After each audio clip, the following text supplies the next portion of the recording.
শাইখ মুর্শিদ ইসহাক রহমাতুল্লাহ আলাইহি ইন্তেকালের কয়েকদিন আগে বাবার সবরে করে বসিয়া বাবার কবরের দিকে তাকাইয়া বাবার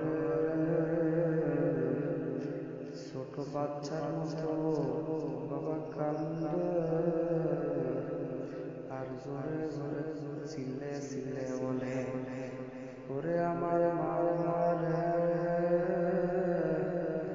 ওরে আমার মাশরুক রে, তুমি যদি আমাকে মাফ নাই করো আমি কেমনে থাকবো ওই অন্ধকার কবরে। বাতি নাই রে, সাথী নাই রে কবর রে। ও আমার বাবারা, প্রাণ প্রিয় আমার বাবারা, ও টাকার গরম আমার বাবারা, ও সুদঘুষখোর আমার বাবারা, ও বেনামাজি আমার বাবারা, ও ক্ষমতা সম্পন্ন আমার বাবারা, ও আওয়ামী লীগ বিএনপি করনা বাবারা, দুনিয়ার কয়দিন বাবারা বাকির জিন্দেগি রে বাবা। এমন একটা দিন আসবে যেদিন বাবা তুমি থাকবা না, আমিও থাকবো না বাবারে। ছোট বাচ্চা কিন্তু ল্যাংটা অবস্থায় আসছে রে বাবা, বড় লোকও কিন্তু ল্যাংটা অবস্থায় আসছে, ছোট লোক বাবারে তাও কিন্তু ল্যাংটা অবস্থায় দুনিয়াতে আসছে রে বাবা। যখন কবর আবার রওনা করবা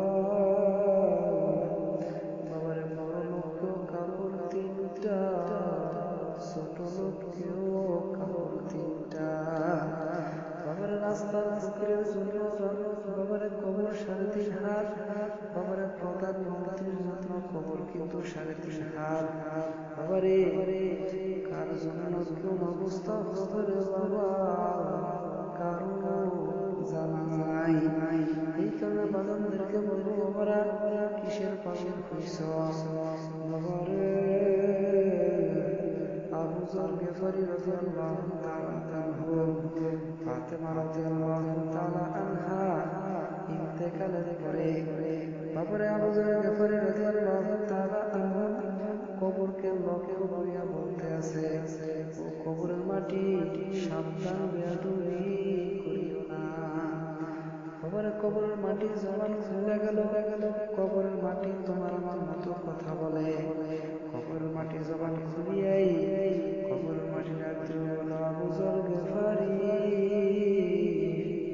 আমার দরবারে কে দলিল, কে গরিব, কে রাজা বাদশাহ, কে রাস্তার ফকির, আমার দরবারে কোনো কাজ হবে না।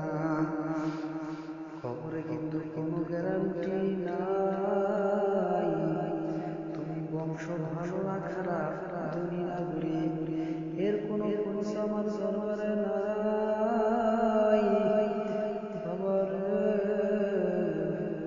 ওই কবর ডাক দিয়ে বলা, আবু যর গিফারি আমার দরবারে যে নাকি আমার মাওলা পাগল হইয়া আসবে, আমি কবর তার জন্য বেহেশতের বাগান হইয়া যাব।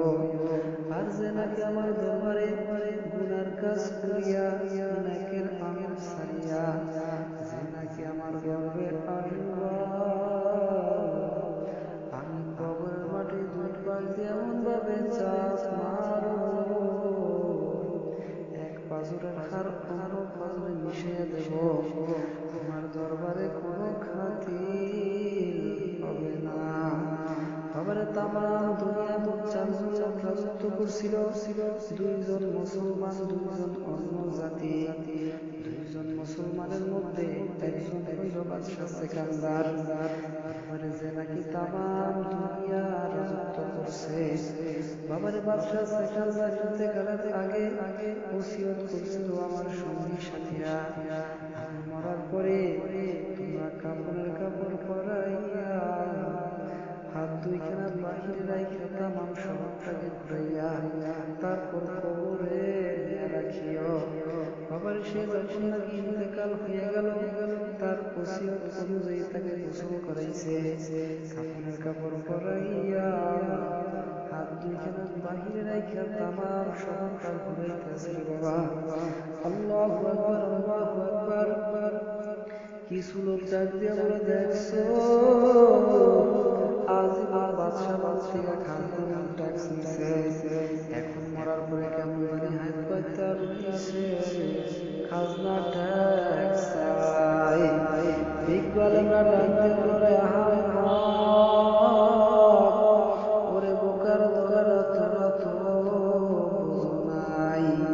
বাদশা সেখান থেকে ডাক দিয়ে বলো, তামাম দুনিয়ার মানুষেরা, আমি তামাম দুনিয়া রাজত্ব করছি, এত বড় বাদশা মনে হয় আর দ্বিতীয় কেউ হবে না। কিন্তু আমি যখন কবরে রওনা করলাম, দুইটা খালি হাত নিয়ে রওনা করলাম, আমার সঙ্গে আর কিছুই গেল না। হাকিকত সে তো দুনিয়া में खबर है, दुनिया की नुमाइश पर नजर है। বাবারে যারা নাকি দুনিয়ার পরিচয় পাইছে, বাবারে তারা দুনিয়া ছাড়িয়া দিছে, আর বাবারে যারা আখিরাতের পরিচয় পাইছে তারা আখিরাতকে আঁকড়িয়া ধরছে। বাবারে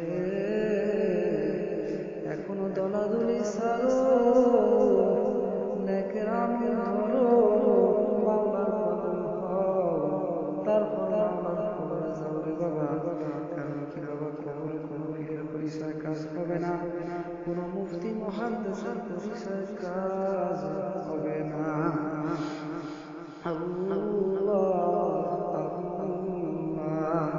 বাবারে কিসের পাগল হইছ, কোন আনন্দ জীবনটা শেষ করলা?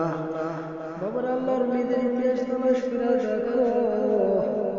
আবু আমর ফারুক রাদিয়াল্লাহু তাআলা আনহু, আল্লাহু আকবার, আল্লাহু আকবার, একটা খড়কুটা পাইছে, খড়কুটার দিকে তাকাইয়া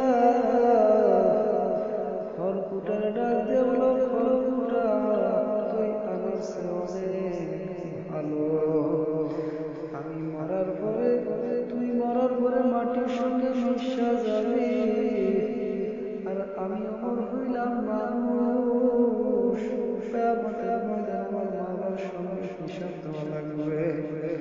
ও ফেজা তুই আমার চেয়ে অনেক ভালো। বাবারে যাদের জীবনটা মাওলার রাস্তায় কাটাইয়া দিয়েছে, যারা দুনিয়ায় থাকতে বেহেশতের সার্টিফিকেট পাইল, বাবারে তারাও কাঁদতে কাঁদতে কবরে চলে গেছে।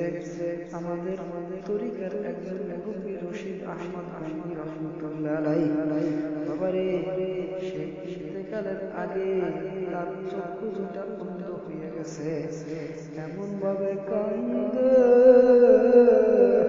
চক্ষু দুটা বন্ধ হয়ে গেল। লোকে ডাক দিল, হুজুর চক্ষু অপারেশন করলে চক্ষু ভালো হয়ে যাবে। তখন আল্লাহর ওলি ডাক দিয়ে বলে, বাবা আমি যদি চক্ষু অপারেশন করি, হাদিস শরীফের মধ্যে আসছে আল্লাহর রাসূল বলছে, কিয়ামতের ময়দানে অন্ধের কাছে প্রশ্ন করবে না। আমি রশিদ আহমদ চাই কিয়ামতের ময়দানে অন্ধ হইয়া উঠতে, আমার মাওলা আমাকে প্রশ্ন না করে। আর আমার মাওলা যদি প্রশ্ন করে, আমার বুঝি জাহান্নাম ছাড়া উপায় বুঝি হবে না। ওরে কার জন্য পাগল হইছ, যে স্ত্রীর জন্য পাগল হইছ, ওই স্ত্রী ছেলেকে ডাক দিয়ে বলে, ছেলে কাছে থেকে যাইও না, তোর বাবার মরার আশা নিয়ে একটা পাহারা দিতে পারবো না। ছেলে ডাক দিয়ে বলবে, মা গো